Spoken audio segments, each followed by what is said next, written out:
bizga bu bemorimiz ko'proq uchraydigan kasalliklardan biri bo'lgan o'choqli alopetsiya kasalligi bilan 4 hafta oldin murojaat qilib kelganlar.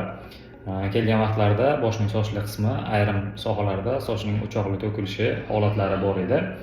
PRP, mezoterapiya, plazma terapiyalarini o'tkazib berdik. Hozirgi natijalarimizni ko'rishingiz mumkin. Shu o'choqli sohalarda soch to'kilishlari bor edi. Hozir yaxshi, ancha zo'r chiqqan sochlari.